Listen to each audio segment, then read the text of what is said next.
Baby boy, you stay on my mind, fulfill my fantasy. Come on, girl, tell me how you feel. I think about you all the time. I see you in my dreams. You don't know the love is real.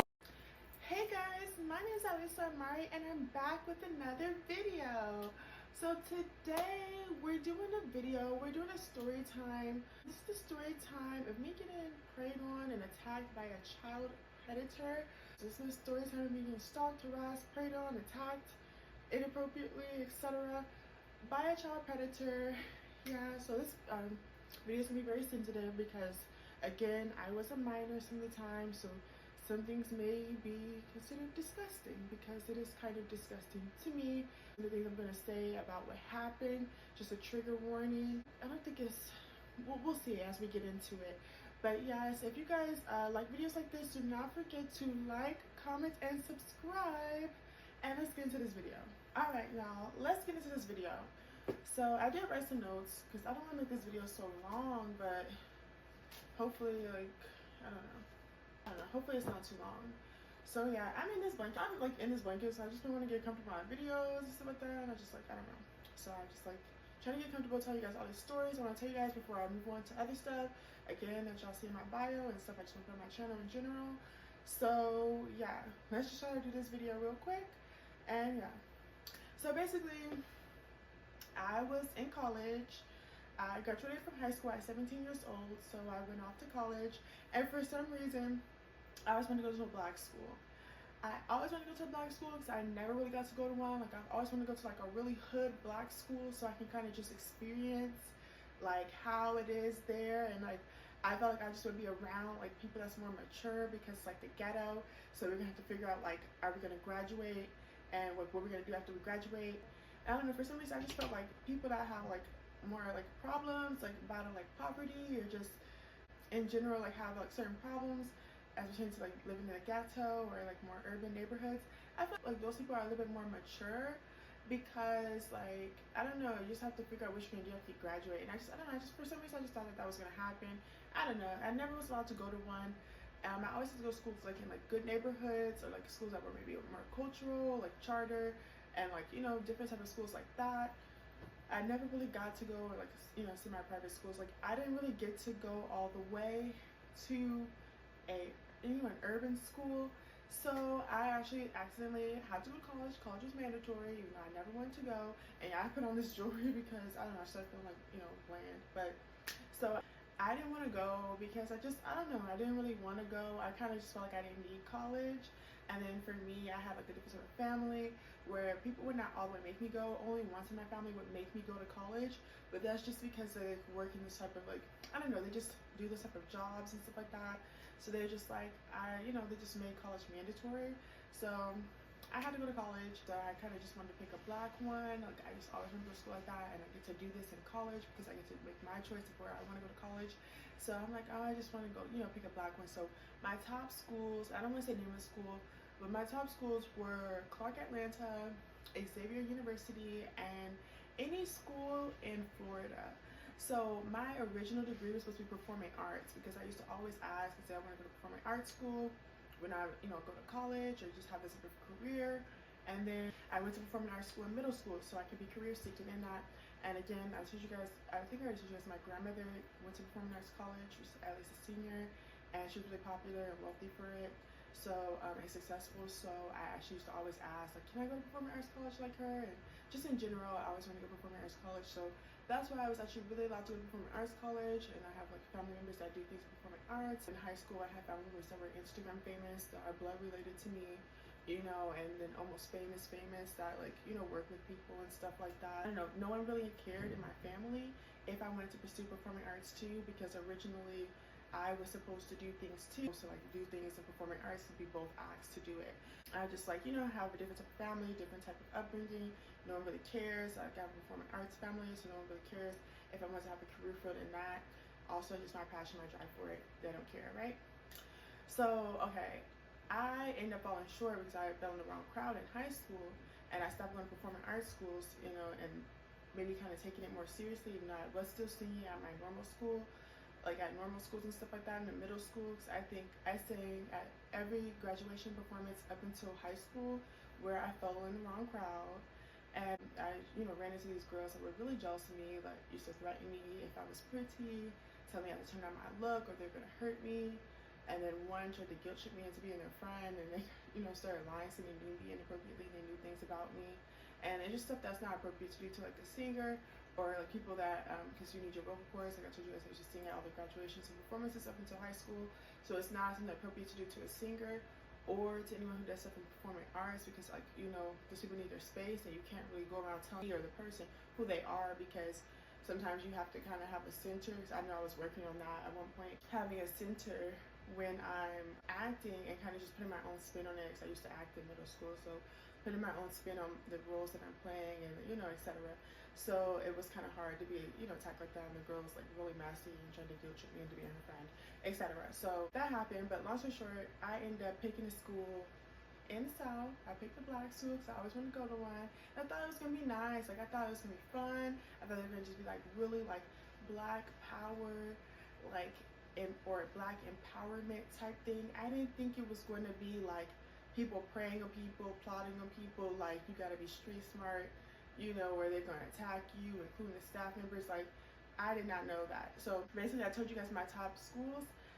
I did something dumb and I did not go to any of them. I was all set to go to Clark Atlanta. Like in my mind, I'm like, okay, I'm going to Clark because I feel like I would be the most comfortable at Clark. So I feel like everything, the media that has to do with Clark, and not just like the movies, but like the music and everything, I just felt like, okay, I'm gonna be comfortable there. But also, even hearing that they do have like stuff going on, like they have skating rink back at home. We have World on Wheels, which is a skating rink back at home that a lot of us go to when we were kids or have gone to when we were kids. It's shut down now, but we have similarities. Like they have Cascade, and people go as kids or as adults. So it's like, oh, I feel like I wouldn't be as homesick because they have a skating rink too. So if I was ever homesick, I can go skate at the skating rink, and it's something that everyone does, and it's popular. Besides that, I mean, I know it's probably like other stuff to do, like food and different like excursions, because it's still a major city. So in my mind, Atlanta was still a major city. There's going to be things to do. I wanted to go to Clark. That was my biggest thing. If I went to Xavier, it's because my family lived in New Orleans at one point. Most of my family on my maternal side, they lived in New Orleans before they moved to Texas. So I always wanted to go because my pa, I told you guys I have a big daddy, right? So one of my family members that lived there, they used to always say they used to think about me when they were there in New Orleans. So I just wanted to go. I also had this book. I do read books every summer because I have family members that, do other stuff.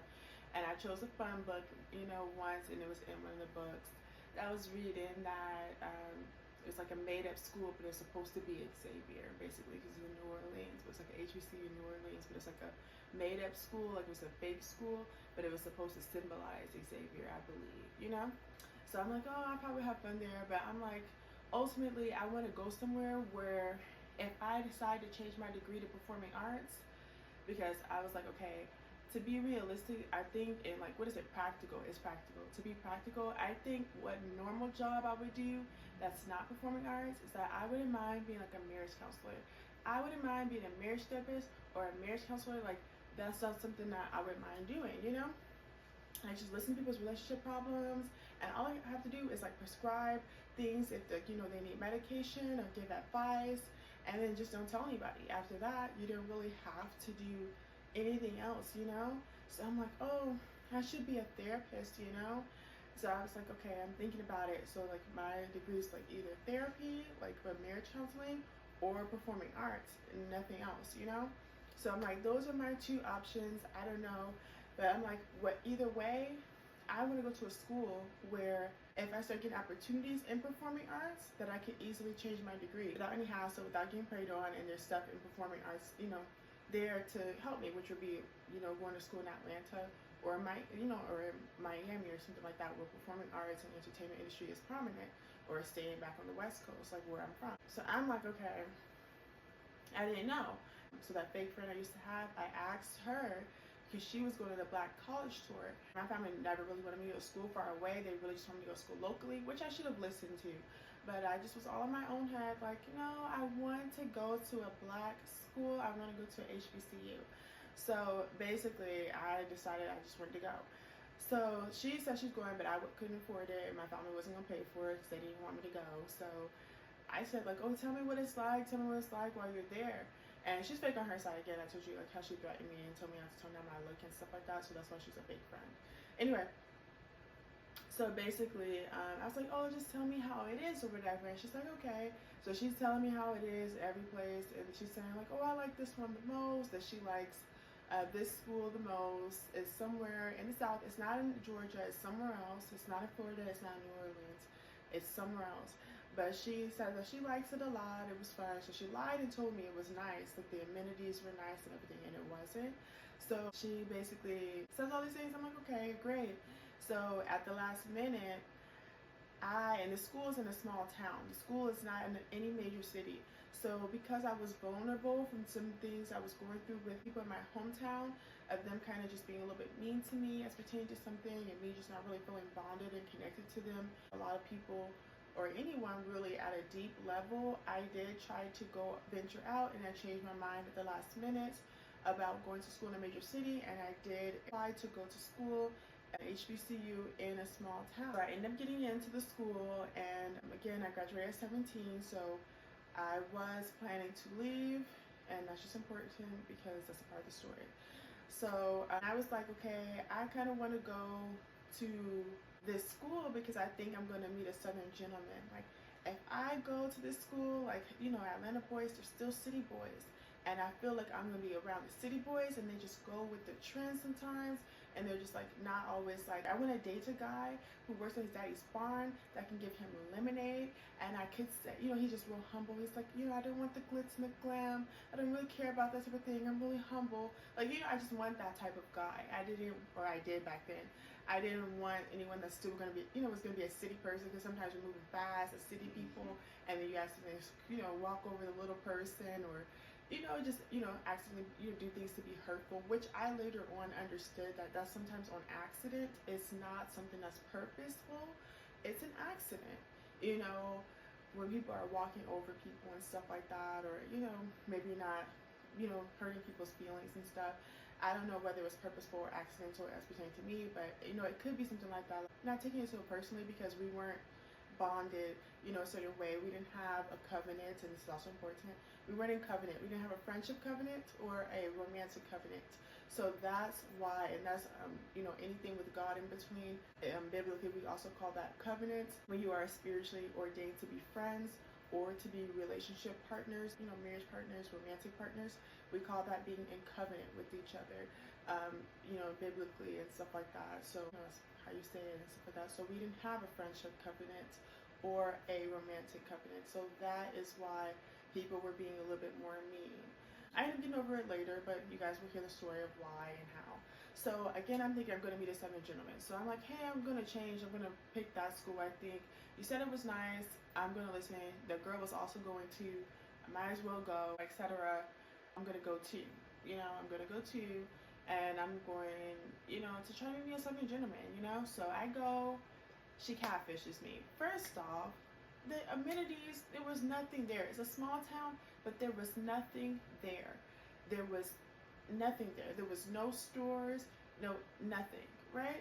I basically was in a culture shock. Like, I had to realize when I got back here, I was culture shocked, because, like, back to the West Coast, because there was nothing there.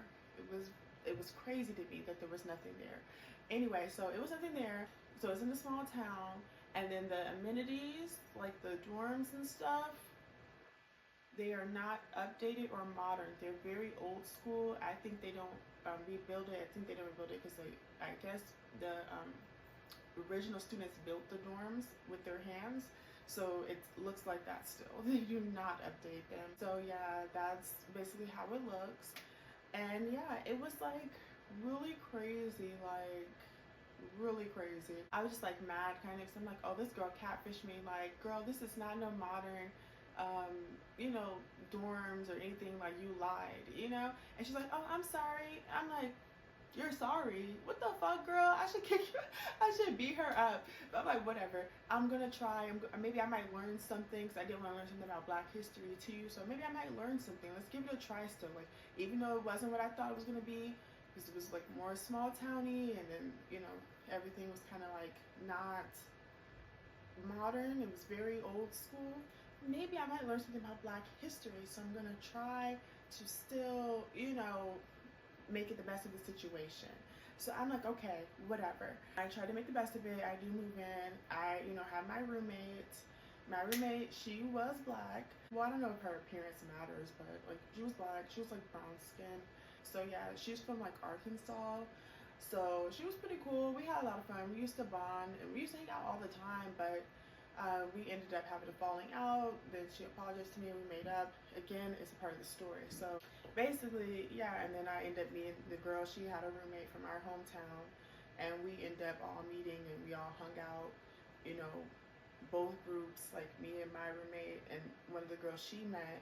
That was upperclassmen, so me, her, and then the the other girl I knew from my hometown, and her roommate and her friends who also was from my hometown. So we all used to hang out or whatever, and then everyone from our hometown in general, we all used to hang out. So that's basically like the whole clique of it, upperclassmen and the younger classmen. Was some upperclassmen from my hometown, They were a group, and then us, we were also a group. So it was like that. It does get a little bit messy because there's like rumors, people being fake, and some drama there too, but I'll get into that later. I think I'm gonna do a whole video about it too, because it has to do with like why I stopped cheerleading, but I'll tell you guys like in the future, like stuff like that too, because there's some misconceptions there, like that these girls are like bullying me because some of them were cheerleading and I wasn't. But I actually like through my audition. No. So I told them. So I met them before cheer trials, and then told me about cheer trials, and they're like, "Oh, we're going to cheer trials." I'm like, "Oh my god, I never not cheered. Like I want to actually cheer too." So I'm like, "I wonder if I should cheer too," because I never not cheered. But I was 17 at the time, mind you, and the girls, those girls, they were already 18. I think only one was 17 like me. So I'm being childish, like, not even picking a school. Like, I didn't even pick the school for the right reason. So I'm being childish, like, I've never been not on cheer. So I wonder if I should cheer too. So I'm like, oh my God, I wonder if I should go to tryouts. Like, but I'm like, college cheer is like a different level. It's not the same as high school cheer. So it was like kind of awkward. So I didn't really, but then at the same time, I kind of was like, oh, I don't want to cheer. Like, I've had a bad experience, being on cheer, like feeling like people are in competition with me, including on cheer, and then people being mean to me, like staff members, because I didn't always cheer. I mean, I worked really hard to like, be a good cheerleader when I was cheering, but I did start late, so I kind of just like, I don't know, I just always felt like it was some type of bias, or people trying to compete against me inappropriately on cheer, and it's just awkward. And I'm gonna tell you guys more in the full video, but I just want to clear that up, like. And those girls, like, if they bullied me, they bullied me behind my back. And I also did not fully audition for cheers. I didn't go to all the meetings. I didn't fill out my application all the way, like all of them. I think I only accidentally went to a few because I didn't know, and I was on the fence. And I was just like 17 still, again. So I did not plan it out, I was being childish, and that's probably why I should have went to online school, because people say if your kid is more childish or not, even if it's not purposely, but they might still be more like, kid-like, then they need to do online school for a year and then go on campus when they're 18, because sometimes the big kids prey on people, and they don't care, and sometimes the staff members will also be too aggressive and not care too. So we definitely need to do online school, and I really was praying about it a lot, and the Lord said that I was one of the people that needed to do online school, because I was not ready to go away that far at that age, and people were preying on people and don't care about preying on kids sometimes. And I also wasn't, ready, because, to go on campus and, be living somewhere far away without anyone, knowing anyone really. So basically, I just wanted to clear that up. I'm going to do a whole video about, like, why I stopped cheerleading and explaining that too, and why I would be confused, because, like, they actually didn't really bully me. Like, the most popular girl that was on cheer, she used to hook me up with people and everything. Like, she hooked me up with a football player before, so we could double date, and then she hooked me up with this guy that's popular, and that was, like, not a football player, but, like, from our hometown, but he was, like, an upperclassman, and he was dating her big sister, this girl she used to call sister all the time. So she almost betrayed her for me on accident too, because I didn't do it to hurt her, but I tried to hurt somebody else. I was trying to hurt the child predator. So I'll get into that too, because it was something that was crazy. So I did try to hurt him because he used to beg to be friends with him inappropriately. So I wanted to hurt him because of him, just being inappropriate, saying things like about trying to attach himself to me without permission, and like maybe force us to have a bond that we did not have, and then just saying like he likes fucking other people's wives and defiling people, and he got to fuck someone else's wife inappropriately, which I was not in that mindset. I didn't even feel like I was married yet. I didn't have a husband. I wasn't even married spiritually yet to anybody, so I was just really vulnerable, and I thought I was going to meet a Southern gentleman like I told you guys, and I was going to give him a chance, and he just started preying on me, doing weird stuff, trying to detach. So I'll get into it, but yeah, I just want to explain that really quickly. If they bully me, it was behind my back. If they like talking about me behind my back and stuff like that. And some of them talk about everyone behind their back too, because they talk about some of their truths just behind their backs, including ones from my hometown. So no one has to be all extra offended and cry about it, because even people from my hometown, they talked about behind their back before, you know. So it just like, they're just mean. The girl, that she just mean, you know. Anyway, back to this video again. That's another video. So we settled in and whatever, you know. So I'm getting ready for my class. So class is getting ready to start. And I told you guys, I accidentally decided to do marriage counseling and marriage therapy. So I'm taking marriage therapy classes instead of performing arts classes. So basically I'm starting those classes, and then my entry level underclassmen classes. So I'm starting those classes. I go to one of my classes. So I'm sitting in the classroom, I'm sitting there at the desk, ready to learn all that stuff. So basically it's this guy, I'm sitting in the front of the classroom, he's sitting off like there's some desk kind of like by the wall, by the window too. So he's sitting over there, and he's looking at me, and I'm like, why is he looking at me? I don't know, why is he looking at me? Because he wasn't really my type. Like, he's dark skinned, so he was dark skinned. He has tattoos. He's probably like 5'10", 5'11", or 6'1" at the tallest. You know, I still have to, because I'm not super tall, I still have to jump up, like, because later on we almost fought a couple times later on, and this is the child predator. So later on we almost fought, and I had to like swing up, like I had to put my hand in the air and swing like this, you know. I couldn't hit him like this. I would have to swing it like, bitch, and hit him really hard, you know. So basically, he was at least probably 6'1" at the tallest though, because I could do it by just swinging my arm up like this. But like, you know, some people have to jump up in the air and really hit for real. So I think he's like 6'1" at the tallest. And he's a child predator still. Even if he was a student, he still is a child predator, because he attacked me in the way of a child predator. Like, he was stalking me. He lied and said he was my first love, which was alluding to me being 17. So he thought that since I was 17, that he was going to immediately be my first love, because I was 17 years old when he met me, and into like who he is or whatever. But he basically was 26 at the time. I was 17, so he was like almost 10 years older than me. And I know he was 26. I'm like, I think he's the same age as this other guy I ended up like, you know, hanging out with later. So he was the same age as him, but he was more like well off than him, or like, you know, just a different type of person than he was. So yeah, so I do remember that he was 26, because he was the same age as this other guy that I started dealing with or hanging out with after him. So basically, yeah, so he was 26 basically, and I was 17. So I don't know why he was there, still at school. 26 years old, still at school, like he's like a normal student. I don't understand. I didn't know, but that's what it was. So he was sitting there. He was upperclassman still, just to make it clear. So he was sitting there in the desk. I'm like, why is he looking at me? You know, then I'm like, I don't know. I mean, I did come here to meet me a Southern gentleman. Maybe I should give him a chance or something. So basically, that's what happened. And I like literally made a face. I remember I made a face like, why is he staring at me? You know? So, and again, he was 6'1". He's 5'10", 5'11", or 6'1" at the tallest. I think 6'1" at the tallest. He's dark skinned. He has tattoos. He thinks he's cute because he has dimples, but I have family members with dimples, so it's not going to matter that he has dimples. I don't care about his dimples, because my family members have dimples, you know? It's not going to change who he is in his heart, because he has dimples, and the disgusting, nasty shit that he be going around doing and trying to attack people with, it's not going to change that, because he has dimples. I don't care. So basically, as time goes on, he asks for my number. He's like, he starts trying to talk to me. He's like, hey, how are you doing? I'm like, I'm fine. And he's like, can I get your number? Let's hang out sometime. I'm like, okay, sure. So I give him my number in the classroom, mind you, right? It's in the classroom. Or to remind you, it's in the classroom. So I give him my number, whatever. And basically, he's like, all right, I'll text you, whatever. So he starts texting me. We start texting. So again, I'm like, I'm going to give him a chance, because I did come all the way down here to meet a Southern gentleman, just in case he's a Southern gentleman. So I'm like, okay, sure, like, you know, let me give him a chance or whatever. So I just want to clarify, because people think like I'm being mean to him for being darker skinned. I'm not being mean to him for being darker skinned. Okay, I want to say this though. I didn't start accepting flirtation or hanging out with, dating, etc., darker skinned men until high school. I did date guys that were different race, elementary school, middle school, and then like longest relationship was with this guy who was Latin. And like, yeah, we dated for almost 5 years on and off from elementary school to middle school, you know? So that was probably my longest relationship.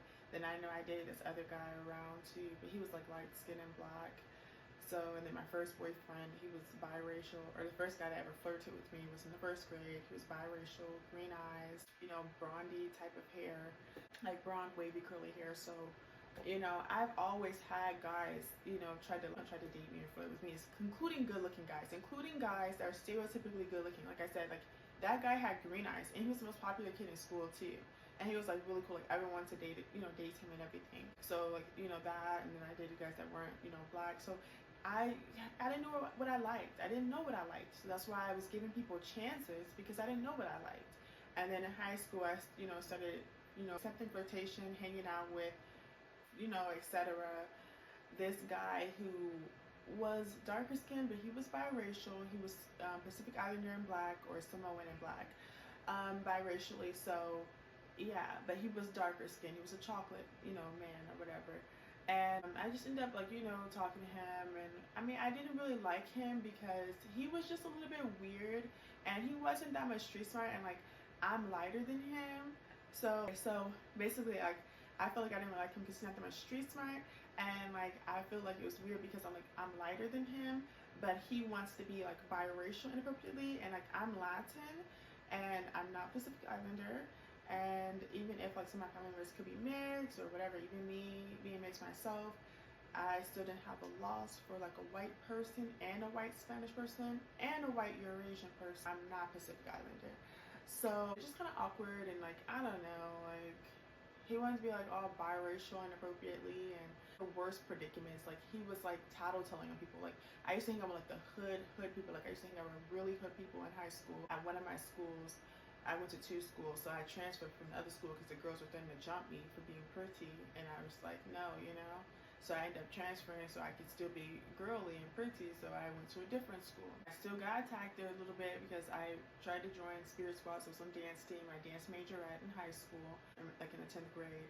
So I transferred, I went there, and basically, yeah, my dance sister, she's like, oh, she has beef with some girl because she always talking to her man. And that's like one of the first things she said to me being at the school. So I'm just like, I just got attacked by someone for being pretty. Like she scared me. It's just some big arms. So yeah, that's why it was like kind of off. Like my whole high school experience was kind of off a little bit. But I do just want to explain that. So basically I ended up, you know, hanging out with him. But like my dance sisters, they all were like inviting me to hang out with them. Again, they're like, oh, you should hang out with us. We're like the most popular kids at school, and like them and their boyfriends and stuff like that. I'm like, sure. And they all are from the urban neighborhood my family's from. Even though I'm born in a good neighborhood, my family actually predominantly lived in like 2 urban neighborhoods, or 3. So they're from one of them. So I kind of like them because like it's more something that's comfortable to me because I'm more used to them because I did spend time there as a kid and as a baby as well. So I am just more comfortable with them or whatever, and just kind of like being around them and being with them. So basically, yeah, so they're like popular or whatever, and my friends, like they were like in and out of juvie. Like the people I used to hang out with, they're also a little fake too, because they ended up doing some mean to me behind my back, which is why like I, you know, did not. That's why other stuff happened. That's a different video for a different time. But and I'm not mad or anything. They said something about me behind my back inappropriately, and I don't want to say what it was. But I'm not mad or anything. But anyway, they were like ghetto, like they were in and out of juvie or whatever. A lot of them like girls and guys. And so basically he like was tattletelling because I basically I started drinking and smoking with them at like a really young age, like I think like 14 years old. So I was kind of a bad kid, you know, basically, but I still was on Spirit Squad, so you couldn't tell. And I also had good grades still, so you couldn't really tell. So basically, I knew if my grades slipped, I was gonna get caught and I was gonna get in trouble. So I kept my grades up and everything, so you couldn't really tell. Yeah, so basically, I guess they started doing some other stuff. So that's why I said they did something mean to me, because they started doing other stuff and maybe going deeper. Like I don't know if they went deeper into the streets and you know the stuff that they were doing, or if they just started experimenting with other stuff that I wasn't down with, like drugs that I wasn't down with. Like, I think I only did legal drugs with them. I did not do any illegal drugs with them. So I don't know if they started like experimenting with that, you know, stuff that's more illegal, whatever, and they didn't like me. And then besides like other stuff, like wanting to be from their exact part of that subsidy that we're all from, and I'm not from the exact part. So I think it was like both. Yeah, so basically they started being like fake and mean behind my back. So that's why I ended up, you know, not hanging out with them. But they were also like, they were friends with the other guy, like the darker skin guy that's like black and Samoan biracially. So they were friends with him, and he started tattletelling on them. Like he started saying like, oh, they're doing this or into something dark, and he was like snitching. And I'm like, don't put me in no bad predicaments. Like, do not put me in bad predicaments, because that's the hood, that's the ghetto.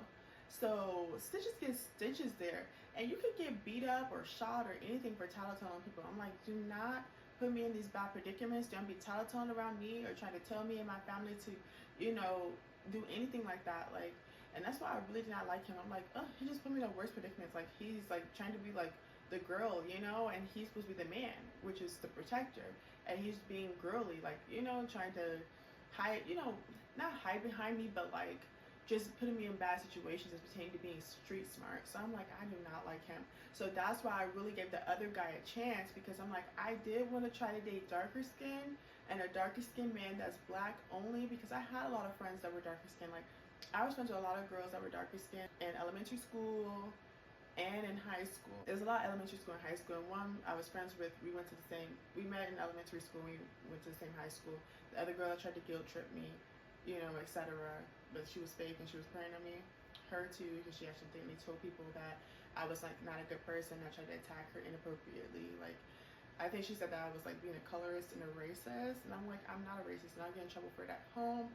She also was of a culture a lot of my family members are, which is Jamaican, and a lot of my family members that are like more darker skin or black are also Jamaican, slash darker skin. So I'm like, oh my god, like I cannot, you know, I don't want to get in trouble for that. So I don't want her saying that. I'm like going to try to find a way to be nice to her, you know, so she doesn't go around telling me like I'm a racist and a colorist, and that'll be mean to Jamaicans, because it's not true, you know. So basically, I accidentally forgive her, but she was really fake still and plotting on me and, you know, everything like that. So I didn't have to forgive her. I didn't want to be her friend because she attacked me and told me I had to turn down my look for her, or she was going to, you know, prey on me. So I didn't want to be her friend for that reason. It had nothing to do with her skin tone or her race. And I just had to say that, you know, I was very shy and timid and quiet back then. I just had to say that, like, it had nothing to do with her race. It had to do with that, and, you know, etc. But whatever. So I ended up wanting to give the guy a chance, the 26-year-old. I tried to give him a chance before I knew he was 26. I actually found out he was 26 when we were hanging out already at his place. But I tried to give him a chance. Because I'm like, okay, I do want to try to date darker skinned. I want to date someone black, like, and darker skinned, so they don't try to hide behind me or put me in these horrible situations, you know, where the person's not being street smart. So I'm gonna date someone that can teach me how to be street smart and doesn't mind to do that, you know. And it's not gonna say I'm biracial inappropriately. Like, they aren't gonna mind, because he wasn't biracially white, you know. No offense, Pacific Islander isn't white, so he wasn't biracially white. He was biracially something, but whatever. Someone that's going to teach me how to be street smart and not care and not want to cry and say they're biracial. I did want to try to date a man like that, so I said, okay, I'm going to give him a chance. Let's see if I like it, and let's see if I do like darker skinned men or if I don't. Because at one point I thought I did not like darker skinned men like that. Like, I mean, I'm not a racist, so I'm not a racist or a colorist. I would date darker skinned, you know, and I don't care. I'm not opposed to it. It would just have to be in a certain way, maybe like personality traits. I mean, phase 2, a lot phase 2, and I had to learn that over time. Like, it's phase 2 and it's personality traits that would make me want to date like chocolate or a darker skinned man. But at one point I'm like, do I like light skinned men? I don't know. Some of these guys got light eyes and their eyes are pretty, you know, or they, you know, have some different features that are flirting with me. I'm like, do I like these type of men, or do I like chocolate men? Because chocolate men are a thing too, and I don't know. I just want to see which one I like. I'm going to try it out and see, you know, because I want a man that's going to be a man to me, and that's one of my biggest turn-ons, and I do want to do that. I'm going to do that in another video. That's one of my biggest turn-ons, the manly man, and a man that likes being a man and not a woman. So it's a big turn-on for me for, you know, a man to act like that. That, you know, I wanted to see if I could find that in a darker skinned man. Because most of the time the dark skinned men are, you know, dark skinned men are like that. where they're like, you know, real tough and everything. So I thought like maybe I should try it out because I could find that in a darker skinned man. So that's how I wasn't being colorist or racist, because I'm like, okay, I could maybe find this in a darker skinned man, like a manly man or a man that, you know. Over time I learned like, no, that could be reverse colorism, because being a man and being manly can be in any race, color, etc.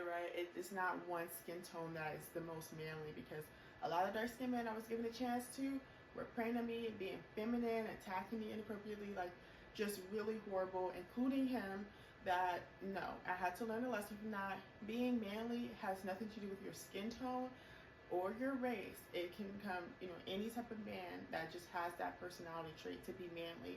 It can be in anyone, you know. So basically that's what happened. So I'm like, okay, exchange numbers, we're talking, whatever. And again, I said I was willing to give him a chance for this reason. That's also important. I was giving him a chance because I wanted to see if I like chocolate men, if that's what I want in life. Do I want to marry and settle down and have kids with a chocolate man? And also someone black, so someone not mixed, but someone just black. Because some of the chocolate men that's gonna date me again were mixed, and I sometimes would date mixed race guys, light skinned guys, guys that were different race completely. I want to see if I like chocolate men and black men that, you know, black men that black only. So I did give him a chance. So we go to his apartment, whatever. He picks me up. We go to his apartment, and he has a little student apartment, whatever. So we're in his apartment and we're hanging out. I think we're like drinking or smoking or something like that. Again, I'm 17, right? So he starts kissing on me. He tries to kiss on me and touch on my body and lay me back like he's trying to like initiate having sex. So I push him off of me. I'm like, hey, no, I'm sorry. I'm still 17. I'm not an adult. I am a minor. So I tell him that, and he's like, the age of consent. And he keeps trying to touch on me and lay me back to initiate sex. And I'm like, no, I don't want to have sex with you. I'm sorry. I'm too little. I don't want to have sex with you. Even if the age of consent is 16, I still do not want to have sex with you, because I don't really know you guys like that. And my 18th birthday is just in a couple of days. You know, it's my 18th birthday is actually in the beginning of the school year. So my 18th birthday is in just a couple of days, and I don't want you guys like inappropriately lying, saying that you guys are like my first love, or that, you know, we had this bond that we didn't have because you got to touch on me while I was 17. You know, besides it's just meeting, besides it's, you know, it being our first time hanging out, you know, and I hadn't thought about that until now. Like, hey, it was also our first time hanging out. Like, saying I should fuck on the first date or that I should have sex on the first date, it's not appropriate. You know, you take women out on dates and you try to get to know them. He was being perverted, trying to make me have sex with him that day. And I was like, no, I just don't care, even if the age of consent is 16, because my 18th birthday is in just a couple days, like maybe less than 2 weeks. I do not feel comfortable letting you guys have sex with me and touch on me while I'm 17 still, because I think you will be tempted to lie and say we have a bond or a relationship that we did not have, which is that you maybe were there for me, or known me since I was a kid, known me since I was 17, maybe been there for me in a way that's like inappropriate, but you really could not be there for me like that, because my 18th birthday is in just a couple days and we all just met, you know? So it would be inappropriate to say that. So I just really want everyone to wait until we are two consenting adults, like I'm 18, and then I might let some of you guys touch on me or whatever, you know, because it just sounds bad. Like, why are you there if you aren't gonna, you know, try to mingle with the men and date the men or whatever? So it does sound bad, but maybe when I'm 18, you know, it's just a couple of days away. But I just really don't want to. I just, you know, I'm not a dummy. I don't believe in that. Like, just because you met me at 17, I don't owe you my life, you know? You didn't do anything for me at 17. What did you do for me when I was 17? Did you teach me how to drive when I was 17? No. Did you give me rides so I didn't have to walk when I was 17? No. Did you take me to get my toiletries when, you know, I didn't have a car and I wasn't from there when I was 17? No. Did you help me better myself in any type of way when I was 17? No. So why is that important? It's not. So no, I'm not a stupid person. I'm not a dummy. But, you know, I accidentally was still a dummy because I was talking to him and I was there in his creepy little apartment. So I was still somewhat a dummy, you know, and I had to come to terms with it, you know, because it was very upsetting, but it is what happened. So basically, he says, okay, I understand, and that he basically understands, right? So he says that, and I'm like, okay, great. So, get up still and we go back to watching TV, listening to music, and, drinking or whatever else. And then he takes me home. So basically, after that, we text a little bit. I kind of was very vulnerable because I think back home, again, I was saying I didn't have really close bonds with anyone back home, and I really wanted to get married and start a family at 18, and I wasn't really having those type of bonds and relationships with people. So I kind of was like very vulnerable, and I just, I was celibate some of the time, but I wasn't completely celibate. Like I still messed around with guys in high school. Like I still got maybe fingered, and I still rubbed guys off or whatever.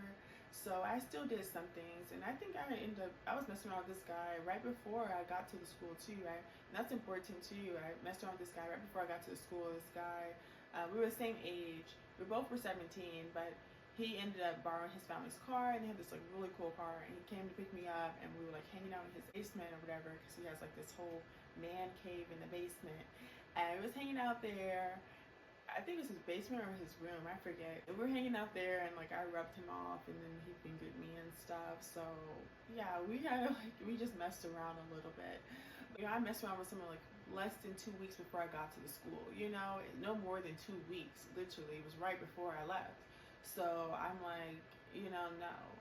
Anyway, and I really should have stayed too, because this family had a really nice car. So I really should have stayed so I wasn't around certain type of people, because that could have been a sign that the Lord was going to make things happen there, and some of the things that I was crying about were going to change there, and all I had to do was have faith. So it could have been a big sign, and later on, like, I'm going to explain why that could have been a sign, but basically that's what happened, etc., right? So we're just texting randomly, and then I'm like, you know what? I said when I'm 18, we can be two consenting adults. I tell him like, when I'm 18, I literally don't care. I might still let you do it too, because we can be two, but like in a way that's two consenting adults, right? And this is why I was like, well, how is he a child predator if he waited till you were 18? I'm going to explain how. It's because, and I'll just say it really quickly, it's because he attacked me in the way of a child predator. So he started stalking me. He started threatening me. He started lying, saying that I told him he could be my first love because he met me when I was 17. He started preying on me, saying he had an intense sexual attraction to a 17-year-old that made him not want to get to know me or even listen to anything I said. So when I told him like, hey, you're not going to be my first love just because you met me at 17, he did not listen. He said okay, but he wasn't actually listening, and he was still plotting to try ways to attach himself to me without my permission. So that's another reason why people were saying that he said bad things, like disgusting things about my age behind my back, and just thinking that was done because I was 17, and trying to find ways to attach to me inappropriately. People were saying that he did that, and they tried to tell people from my hometown to tell me that he was a pervert. So yeah, it was all in code though, kind of, but they did tell him. So those are some of the reasons why he was a child predator, stalking me, trying to find a way to attach himself to me, saying that, well, I met you at 17 in a way that's disgusting. And it's because I let him touch on me while I was 17. Like, he tried to kiss me and touch my body. Like, he tried to make out with me and lay me down, like, to have sex and initiate sex while I was 17. So there was some touching going on still, that he could get the chills of being, doing something nasty, like trying to be intimate with a child still, or someone that's a minor. So that is why he was still attacking me in the way of a child predator. So I still would call him that, because he was doing things like that, like preying on me like those type of people. And also he did touch on me a little bit when I was 17, so he could have got off to that a little bit too much in a way that's disgusting, and been that type of person. So that's why I said like he still falls in the category of a child predator to me, in my mind. Like, to me, he does. So yeah, we're still texting whatever, and I'm like, okay, whatever. Something like, okay, I might as well let him, like, two consenting adults, I might let him do it still, whatever. Like, I might let him go a little bit further when I turn 18, like, literally, like, I might not really care about it, being, like, more celibate and stuff like that. I might let him go a little bit further, just to be, like, mature, just to be grown, So I'm like, okay. And I tell him that, like, yeah, I might let you go a little bit further when I turn 18. So he goes out and he buys me a carton of cupcakes on my 18th birthday. And he was doing some things to make me like him. He used to try to talk to me, like he used to try to come up to where I stayed, talk to me outside, I stayed or whatever, just to talk, So he really catfished me because he tried to make it like he cared, or that he wanted to be a friend to me, like he was outside talking to me just to talk, like I think twice, and then he bought me cupcakes for my birthday, so that's you. Basically, cupcakes, and this cupcakes were $10 cupcakes, $20 cupcakes, $10, like nothing like that. It was $3.99 from the little grocery store that was, you know, nearby, which I think is called Piggly Wiggly. So it was $3.99. It was not no $5, $10 cupcakes. They were cheap, you know, some cheap cupcakes. But I mean, I'm not like that. I'm not really like, you know, mean or materialistic. Like, it's a thought that counts. So I'm like, oh, he's so sweet. That was so nice. I think I might let him go further. And he did that on purpose so I could be like a person. I would let him go further. Not on my actual 18th birthday, but now that I was 18. So that I would let him go further now that I was 18. So he did that on purpose. And that's just something important. So you guys might be like, oh, that's so sweet. Like, no, he did that on purpose. And other guys have bought me things in high school. Like, I had guys, like, you know, the Samoan guy, like the black and Samoan guy. He used to buy me a lot of stuff in high school. But like, you know, so I've had people do that, you know, to me. So it's just like, it's just a small seed, you know. It's not like, it's a small seed. It's not like, you know, something big or whatever. But whatever, it's the thought that counts. So I'm like, okay, great. So we still plan to hang out the weekend of my birthday. So I'm like, okay. So we go and hang out, whatever. And we're watching a movie in the living room in his apartment. And then we end up going to the bedroom. And I let him go a little bit further and touch on me or whatever, right? So basically, after that, he starts acting different. So after that, he starts acting different. And I didn't let him have bare sex with me. Let's just clear this up, because that's one of the things he did lie about, is that he lied and told people I let him have bare sex with me, and that I let him take my virginity in a way that we were making love and, you know, had passion, or that we had this bond that we didn't have. And I just let him, you know, say that we were going to be married and we had bare sex, we made love, and all this nasty shit that did not happen. It did not happen. I did not know him. I said when I turned 18, like in a way that's two consenting adults, because I don't know you like that. I just met all of y'all. And I said everyone, including him, because he's not special, just in case he starts saying like, well, I thought that, you know. And if I felt like someone would try to twist what I said, I should have never even been there talking to him, because I thought, you know, for even thinking that he would twist what I said and say that I wasn't talking about him to you. But yeah, I was talking about him to you, and, you know, for me to have to say like that, I really should not have been around him, because that was intuition that this man's a little bit off. But I did tell him that in the very beginning, when we first hung out. Again, I told you guys, he said yes, he understood. So we did not have no bare sex, and we did not make love. Like, he's lying. It was like two consenting adults. I would not let that man touch me without a condom. So I guess in the end, he got mad because he thought I was dumb, and he tried to trick me into letting him have bare sex with me. So the fact that I was like complaining, like, no, not without a condom. And I was like, you know, very squeamish, like, no, you can't have your penis out around me without a condom, because I'm not taking care of those kids. Like, I'm not some person like that's a babysitter. I'm like, I'm not the babysitter. Like, I do not like watching kids. I'm not really a kids person. I'm not like that type of person. So I'm not the babysitter. I am not watching any kids. I'm not having no kids with nobody I'm not married to spiritually, with the ring on my finger. And I'll explain what I mean by that. I meant like scripturally, on a completely solid rock, consummated marriage ceremony, everything. Like, fornication is a sin, so you can't just have sex and be married. Like, you don't have to say that, because I don't know, people started mocking me and like scaring me, like, and trying to twist scriptures, and someone did something really weird to me. And I just want to say, like, again, on a completely solid rock, Matthew 4:1-11 says Satan can twist biblical principles. So I am not talking about, like, you know, you just feeling like, you know, I want to marry her, I would have married her, she could have been, you know, a wife, but like, I mean, like a concubine wife, like not a real wife, but like just a concubine, like one of my wives. I'm not being no one's one of their wives. I'm not no one's concubine, and I'm not having no kids for nobody that I don't like, because I'm not going to take care of them. I like to be, people say like a hot girl lifestyle. I like to live like what? I like to live like fun, my life to the fullest. I'm not taking care of those kids. They're gonna be on their own. So yeah, I'm not having all those kids with people that I don't want to have kids by, you know. So I'm just not like that type of person. So he was, you know, I'm gonna get into it, y'all. I'm gonna get into it, what this man tried to do to me. But anyway, long story short, he started acting weird, and he changes. So all that cupcakes and, oh, I'm gonna come outside to your place just to talk, all that shit went down the drain, because he got what he wanted. So he did nothing like that anymore. And basically, he started changing or showing his true colors. So it wasn't even changing, he started revealing his true colors over time. So now he's being violent.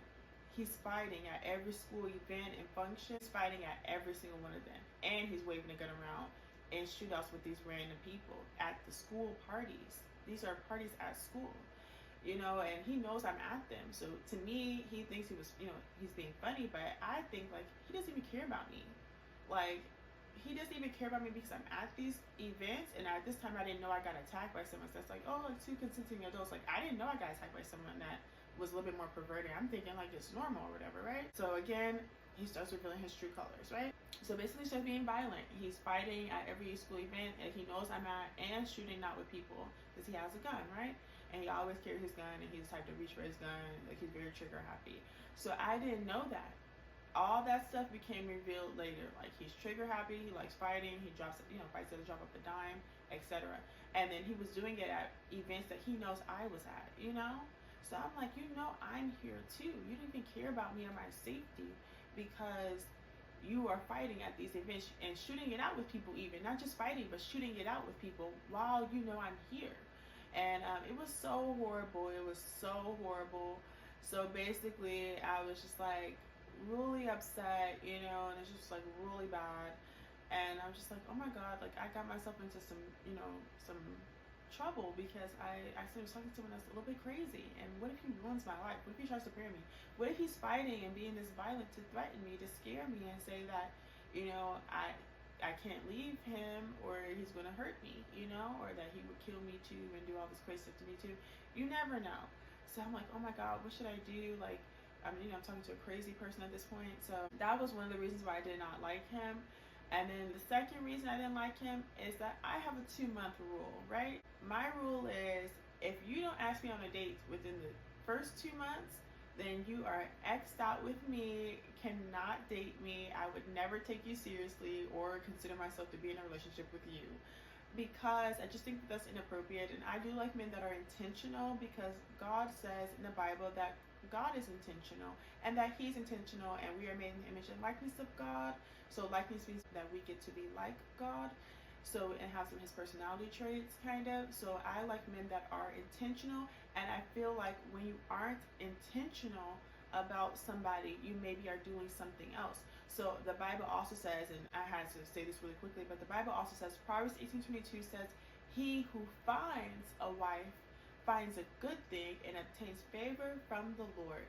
So the important part about that is that the person is finding a wife. So when you find something, you discover something, and when you discover it, you see it immediately, and then you find it. Like, you know what I'm saying? Like, finding something is something your eye has to catch something to find it, if that makes sense. So something that's an immediate thing. It's not something that's over time. And people get that confused. I know I've said that, like, oh, a marriage bond with the Lord in Christ is something that is supposed to be over time, So, and it is, because fornication is a sin, but you are supposed to think that that person is your wife or your spiritual spouse. For men, it does say, wife specifically, like men are supposed to be doing the finding. It does say that in the very beginning. So, being unintentional or not intentional as pertains to asking a woman out on a date, trying to get to know them, that's a red flag for me. Especially, I know people are poor, and people may have whatever excuse of not wanting to take people on a date, like they're poor, they don't have any money, etc. It can be many excuses of why a person cannot take someone on a date. But he did have a car, he was from the area, even if he wasn't from that like specific town. He did have a car as well, so he could have took me on a date if he wanted to. He just didn't want to. So I'm going to explain that, and that was a red flag for me according to my 2-month rule. So we were actually approaching 3 months. He was violent during it, so that's why us talking and hanging out accidentally extended to 4 months, because I started panicking. Because I'm like, oh my God, I messed up. I'm talking to a crazy person. How do I get disconnect from this man, because he's already touched on me, or we messed around a little bit before. He might try to attach permanently. How can I get rid of this man? he's crazy. I don't want him around me. I could just see him ruining my life and ruining things for me, and just maybe just being my demise, you know, because he's so violent and crazy. Like I could die almost, you know, because he's crazy, he's violent. So I'm like, no, I have to get this man away from me. So basically that's why it accidentally extended to 4 months, but I was like, no, you know, I did not like him. So I, you know, started trying to shield myself. So I'm like, okay. I went to the health office. I got the depot shot. And I know you guys are gonna be mad about this, but I did get the depot shot. I got the birth control shot. So the depot shot is a shot you get in your body that is a certain type of birth control shot. And basically, when you get it, it's not like having to take birth control pills. It's shot basically keeps you from getting pregnant for like, I think, a couple months. Like it's a span of a couple months, and you have to just get it done over and over again, but you don't have to take pills every day. So the reason why people get the depot shot sometimes when they think they're around a rapist or someone that would take it without permission or try to orchestrate a long-term attachment by forcing themselves on the person and rape, you know, trying to have sex or rape the person without consent, you know, to have that. The reason why people get that shot is for those people, because they can throw away birth control pills and then just do it and then you know, make you have, you know, get pregnant and have a long-term attachment. Cause I know in the messages I was gonna say, because I'm like, okay, I also texted him, and don't get mad at me for this, I was scared of him. And again, I told you I was 17 some of the time. Yeah, so when I got attacked by him and I started thinking about the whole situation of us like talking and stuff like that, and how he was not really a person that wanted to ask me out on a date. Like he wasn't intentional as pertaining to me. Like he didn't want to ask me on a date, he wanted to get to know me, he didn't want to have that type of bond with me. And like I said, Proverbs 18:22 says men kind of have that feeling about a woman in the very beginning, and he did not show that he was trying to build a foundation with me as pertaining to that. And I have to say that because he tries to make people feel bad for him and sympathetic because I don't like him, and tried to pitch this whole sob story that I was a bad person because I didn't like him, and that's just not true or appropriate. So it was that I have the 2-month rule. He wasn't intentional.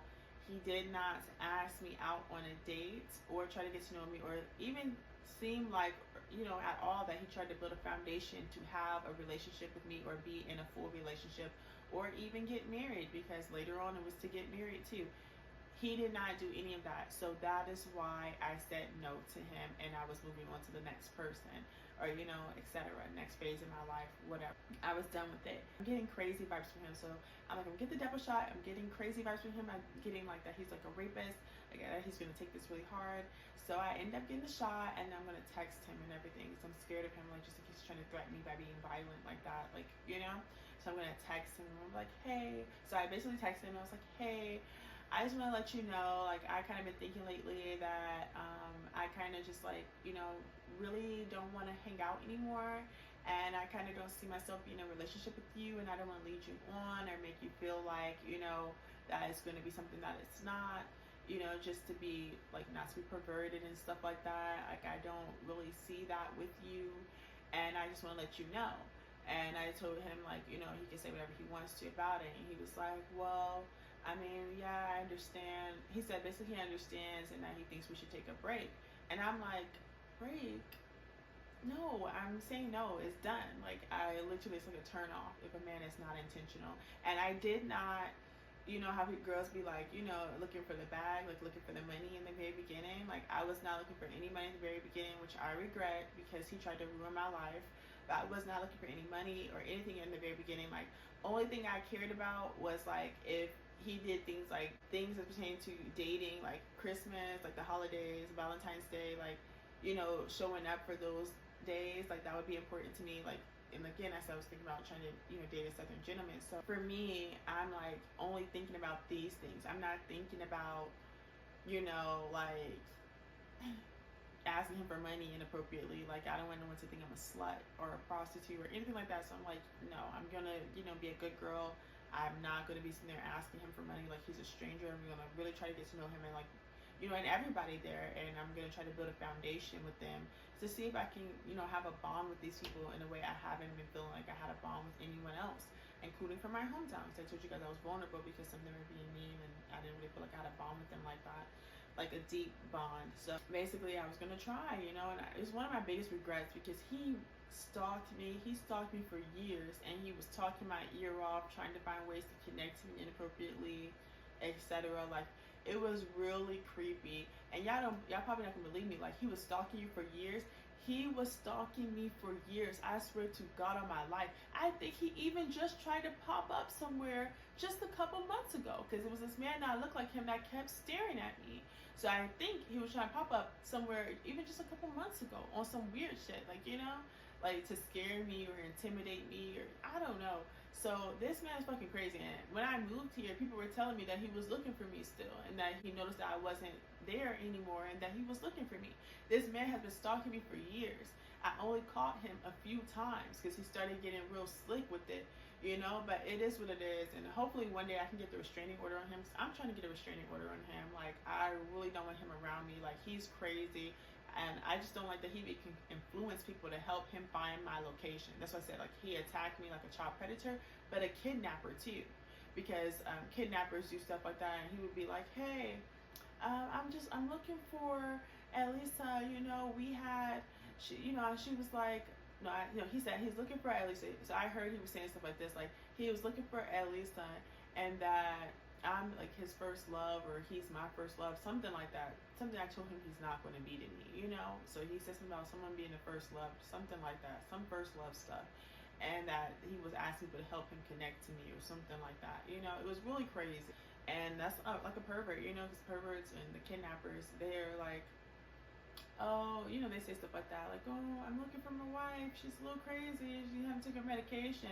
And I was screaming like, no, he's a kidnapper, this man's crazy, help. And he was doing stuff like that, and people weren't listening to me. I felt like people kind of weren't, like, it's not everyone, it's kind of hard because he has a gun, so it's a little bit hard because he has a gun and he can threaten people with the gun to help him, to help him stalk me and stuff like that. But he's crazy, he's not like, he's crazy. Yeah, so he's not like in his right mind, and he's lying. He's not my first love, and I just want to get that clear. If anyone ever heard that, he is not my first love. This man is a crazy person. Do not help him. Do not tell anyone my location or where I am, or help them connect to me. A lot of these people, because I was somewhere else, like a lot of stuff was going on, and I kind of maybe might talk about it a little bit in this video, but a lot of stuff was going on. So don't tell him where I am, because he's a pervert and he's lying. He's maybe like a kidnapper. Like, I don't know, maybe he was planning to kill me even when he was stalking me. So I was falling in ditches while he was stalking me, so he could have been planning to kill me, kind of, so I'm like, don't tell this man where I am, and there's everyone in that region, don't tell them where I am, because they rob people. So I was like somewhere where it's like a culture shock. Like, they're ghetto, but like differently. Like, there's nothing around, but they attack people. Like, they rob people, they prey on people, they do bad stuff like that. So don't tell people where I am, long story short, just in case.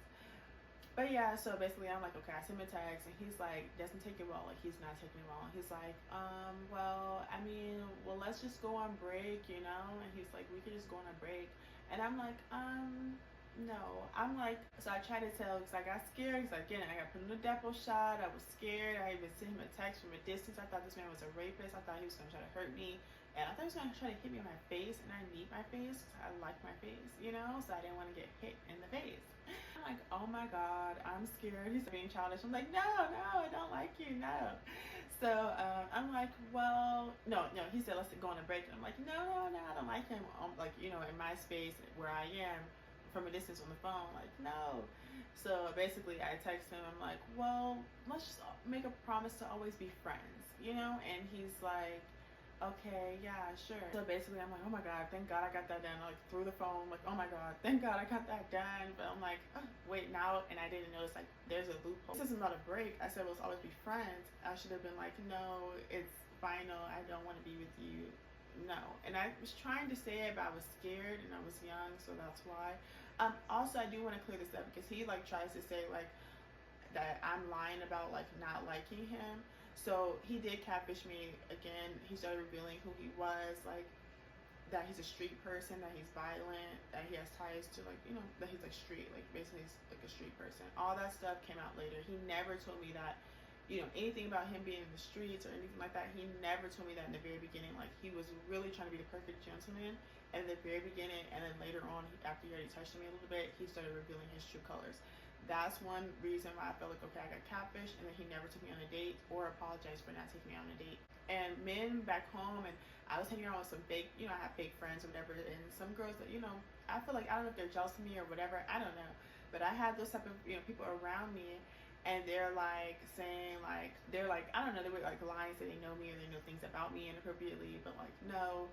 I had the first guy that asked to date me, like, you know, to be my boyfriend, was like maybe in like the 4th grade, I think. But the first guy that flirted with me was in the 1st grade, and the first guy that asked me my boyfriend was like maybe the 4th grade, you know. And there wasn't really that many boys in the 3rd grade, and I wasn't allowed to date from 1st grade to 2nd grade after I got caught in the 1st grade, you know, being flirtatious with some of the boys there. So I really ended up not being allowed to date until like the, no, not allowed to date. I wasn't even allowed to date. I still was sneaking dating.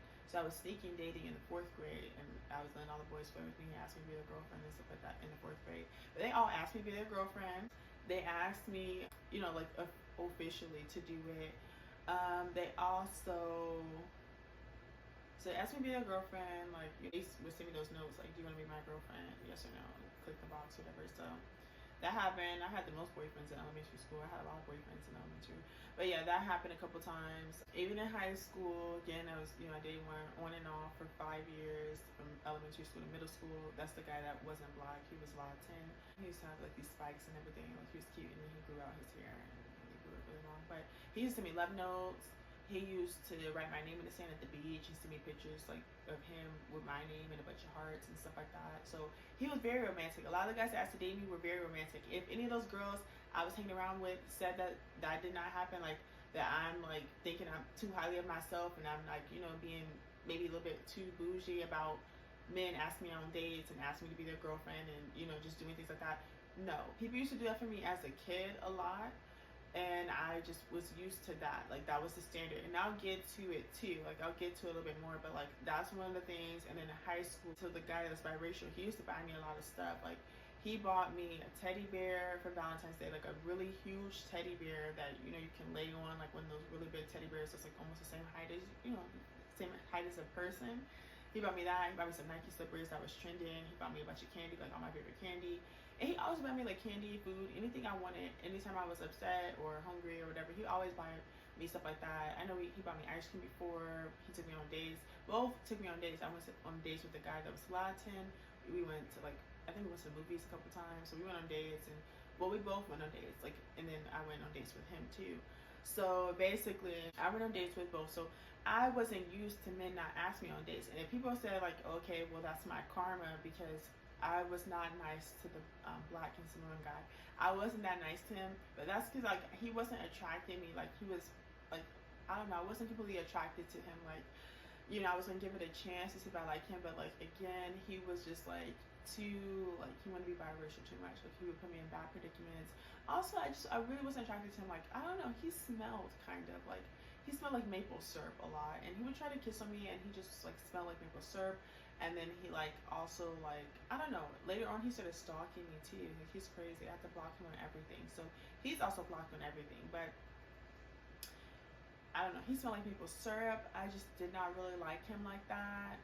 So that's why we did not work out. We kind of just broke up, and I was really mean to him too. I was mean to him behind his back though. I wasn't mean to him in his face, but I was mean to him behind his back because like I did not like him, and I knew I didn't like him. Like, I let him blow up my phone, and I was literally sitting right next to my phone, and I was like laughing. He was blowing my phone, and I'm just like, I don't fuck with you. Like, in my mind, I was like, I don't fuck with you. Like, I'm not attracted to you. And it's the maple syrup shit. Like, it's the fact that he smells like maple syrup too. That's probably why I was really sitting there laughing. Like, no, I'm not dead. This shit's dead.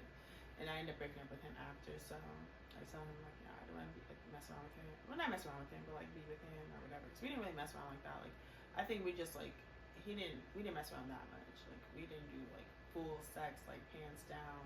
He never fingered me, and I never rubbed him off. Like, so we never did all that. So, But I mean, I feel like, and some people can say that's karma because he was such a nice man to you and I was like mean to him, like I didn't like him or whatever.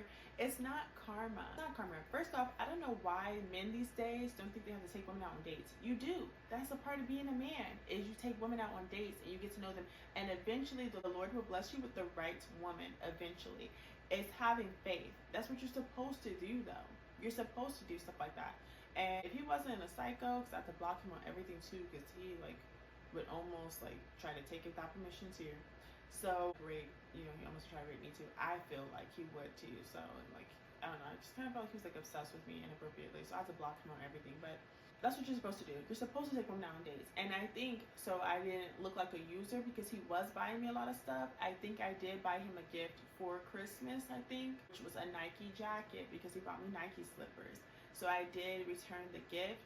It just was like later on, you know, I didn't like, you know, it was after you sold a certain amount of seeds. I'm like, oh, I feel bad, so I'm not a user. I did return a gift. So people are like, oh, you are, what is it?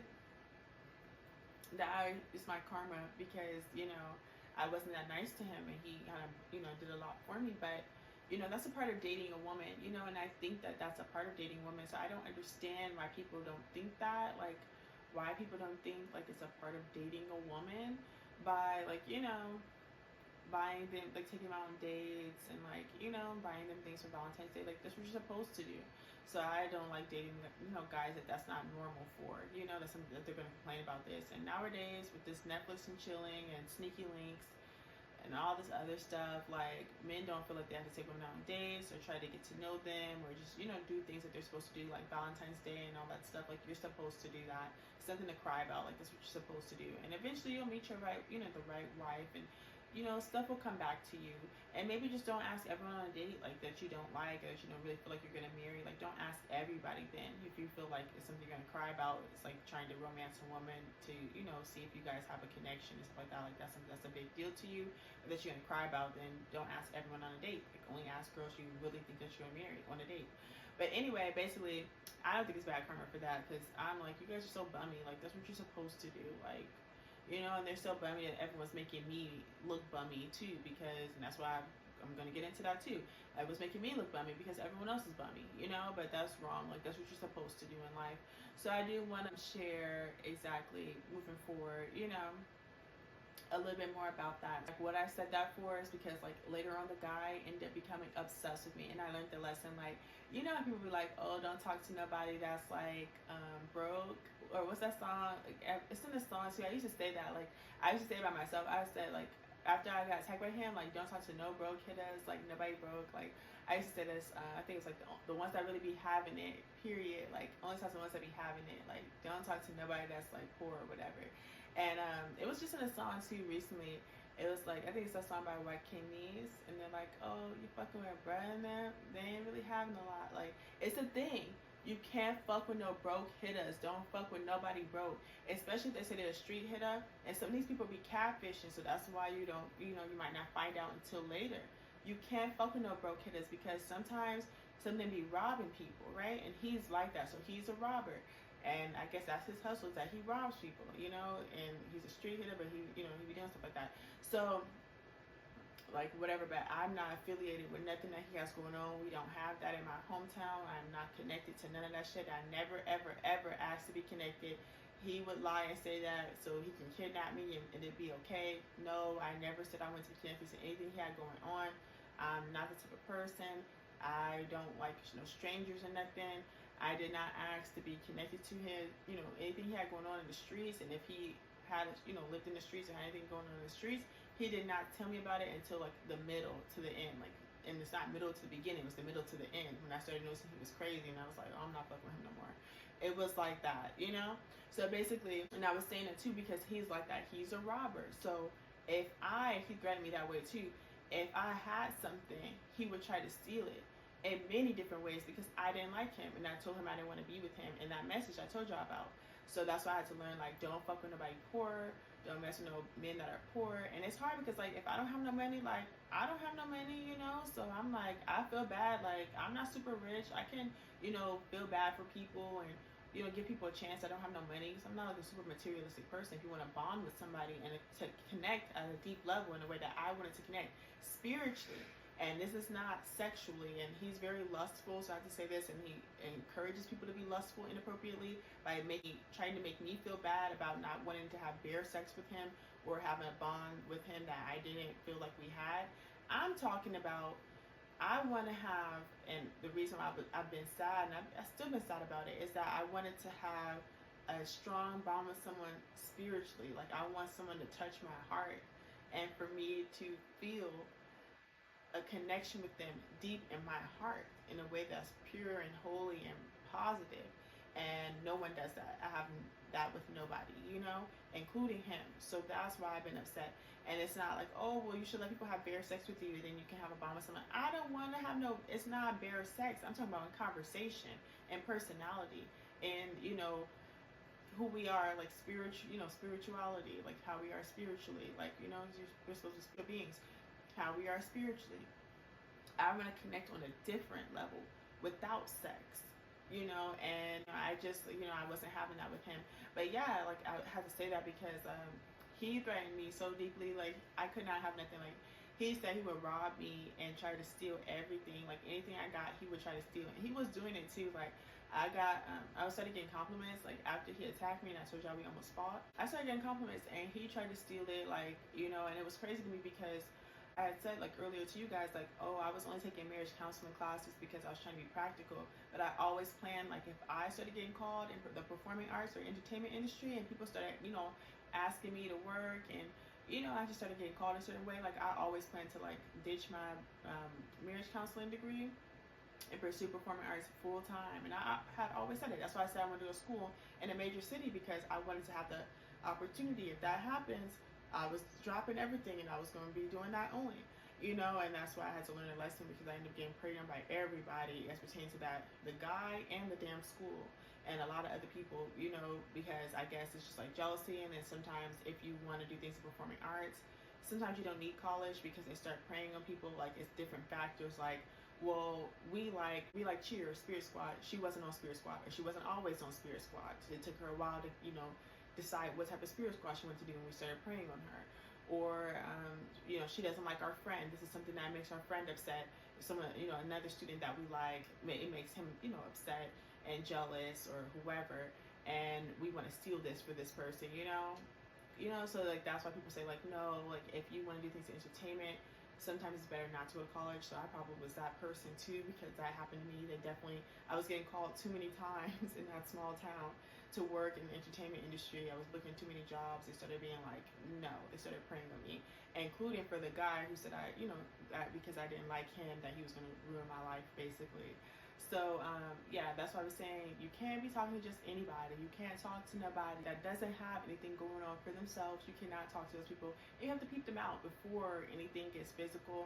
But I just want to clear that up. And then I also want to clear up him lying, because he likes to lie and say that I told him I loved him, or that, you know, we were bonded in a way that we weren't, and I don't like him because he ended up later on actually, you know, asking this other girl on a date and being more serious with her. So no, that's not true. I do not like him because he asked this other girl to be his girlfriend and be more serious with him, or with her. No, that's not why I did not like him. When I told him I didn't want to be with him, I didn't even mention that girl. If I knew about her, I would have told him, oh, so you think you're slick. I would have done all that. You think you're slick. So you tried to play me, and you were dating other girls, and you tried to date me while you were dating them, or mess around with me while you're dating them. Dirtbag, I would have went off on him about that. I said I don't see myself being in a relationship with you. I don't want anything long term with you. So I want to tell you, so I'm not being inappropriate. I want to tell you now. And it's not because I like him. I just think that that's inappropriate to use someone, to be talking to someone when you don't want to be in a relationship. And I was trying to be like a good person. So I'm not inappropriate, or it's not inappropriate in general. I'm going to tell you, like, right now, I don't want to be in a relationship with you. That's why. It was not for another girl. And he likes to lie and say that, and he'll do la la la. He's not listening. He has to listen to me. He has to listen, because it's not for her. And it's offensive because that girl's a little bit mean. And her, you know, family is a little bit mean in general, and they'll start attacking me and bothering me, and it's just not fair to me to be attacked by this person, and it's not even true. I don't not like him for her. I don't like him for him.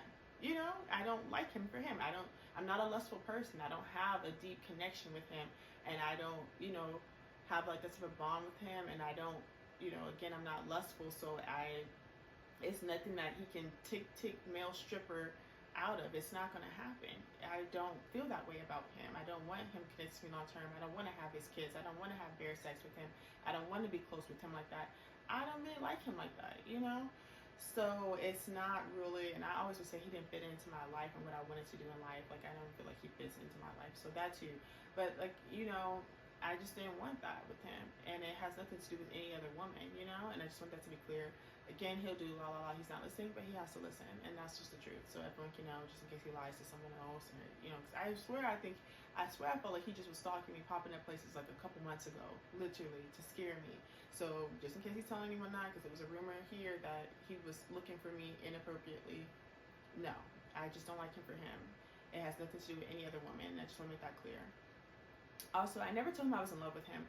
So in my hometown, you do have to say you are in love with somebody to have said that you are in love with somebody. You cannot say that because someone was like, oh, well, we all care about you, or, try to, be affectionate differently. You cannot say that the person said that they were in love with you unless they actually completely said that they were in love with you. So I never told him I was in love with him. I never told him that, actually. One time when I noticed that I got attacked by someone, I felt like I got attacked by a child predator because this man says that he had an intense sexual attraction to a 17-year-old that made him not spend time getting to know me, or wanting to kind of like know me on a more personal level without sex, and it made him like stalk me and just be really crazy. So he was saying things like that, and I kind of could get the vibe that that's actually what was happening. So I was like, and then later on again, he actually came out and said it too. So basically, I started thinking like, oh my God, I got attacked by a child predator. Like, I'm in someone's creepy dorm, like not creepy dorm room. I'm in this older man that's 9 years older than me. This creepy apartment, and he didn't ask me out on a date. He didn't try to get to know me or anything. I got attacked, and that's just a way that older men do attack people, women at school or in college, like the minors and the younger people. So that's how I got attacked at school. I did fall for the candy in the trunk bit, but I also fell for the, lure the person to the dark, creepy apartment, thing or bit or thing, I fell for it on accident. So I'm like, I'm a victim of something. I got attacked by someone because he touched me while I was 17, so he can still get the chills of, touching and being intimate with a child. So I'm like, oh my God, I got attacked by someone. I'm a victim now, and a victim of something like disgusting, And I actually, people think that I wanted to be the victim so bad. I didn't. When I first moved here, like, I knew I was sick because I reached a level of brokenness. Like, I was so depressed that he was stalking me and bothering me and saying these things about me behind my back. I was so depressed, I almost wanted to hurt myself, because if he tried to put his bare penis in me without permission, I actually rather die first than have to be raped by that man and have his bare penis around me. So I knew he was going to try to force it, because he lied and said I let him do a bare. He was going to try to do a bare without permission.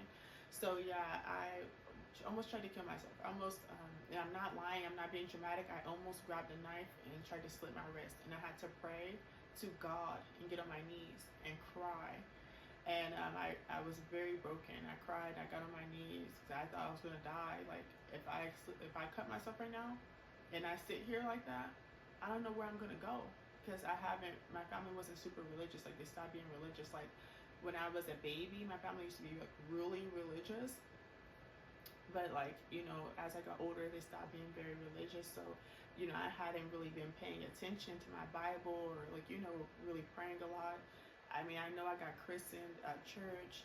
They poured the water over my head and all that stuff at church. I got christened by a Catholic church. So I got christened at church. They poured the water over my head, all the whole thing of it. So that's a baby baptism. I hadn't got a full baptism because I skipped my, when you're supposed to get your baptism, I skipped that. So I hadn't gotten a full baptism. So basically, yeah, I'm like, oh my God, I'm gonna, like, where am I gonna go? So it made me stop. Like, I grabbed the knife and everything. I was on my knees.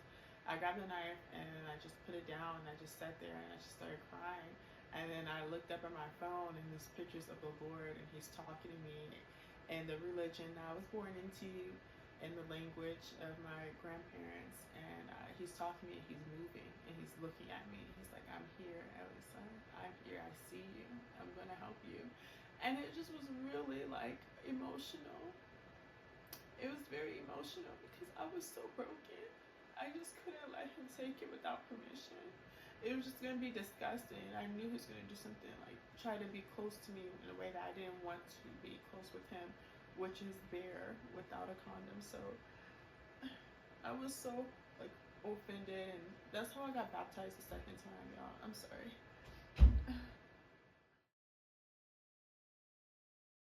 Baby boy, you stay on my mind, fulfill my fantasy. Come on, girl, tell me how you feel. I think about you all the time.